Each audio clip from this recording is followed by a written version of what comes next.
كيف طاروا الدولارات من المصارف؟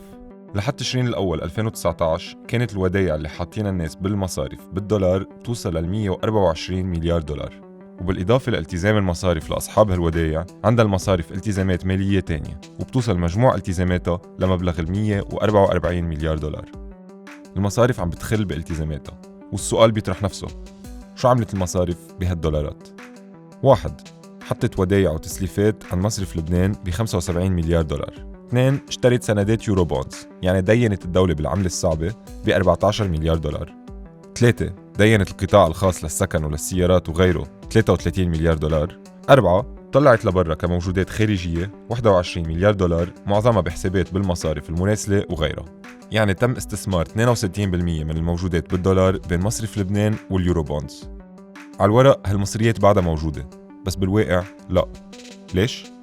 مصاري اليورو بونز يلي دينتهم للدولة طاروا، أو على الأقل جزئياً، بعد تعثر الحكومة عن دفع مستحقاتها لشهر أذار. لتعليق سداد استحقاق 9 آذار من اليورو بوند. أما مصاري مصرف لبنان فبقي منهم 29 مليار دولار بس، بعد ما استعملهم بين القروض للدولة وتثبيت سعر الصرف. يعني استخدامهم مصرف لبنان على طريقته ليمول الدولة ويحافظ على سعر صرف الليرة. شو بطمن العالم انه شو مضبوط؟ 23% من الموجودات بالدولار راحت على قروض للقطاع الخاص، أغلبها عم ينرد هلأ بالليرة مش بالدولار، ونسبة التعثر فيها بتفوق 15%. هذه تركها لأني أكيد رح يجي نهار ترجع الليرة تحكي.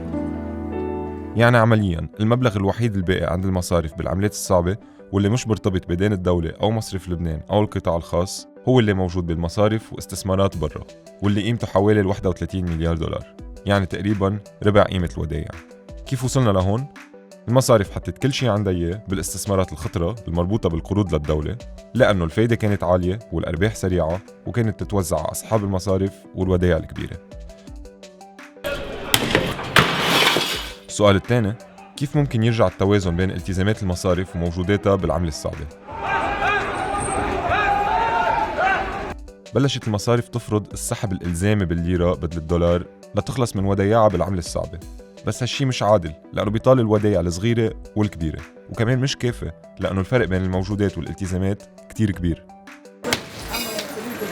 ما في مهرب من قص شعر الودايع، وهون بتبلش الأسئلة: بينشطب نسبة من ودايع كل الناس أو نسبة بس من الودايع الكبيرة هي اللي استفادت من الفوائد العالية على 30 سنة؟ وإذا انشطب من الودايع هل بينعطى شي مقابله؟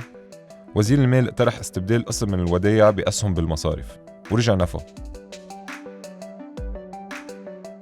شو ما كان الجواب لازم نعرف انه هلأ طاروا دولارات المودعين، أكلتهم المصارف، والحكومة بعدها لهلأ عم بتقلها صح تام.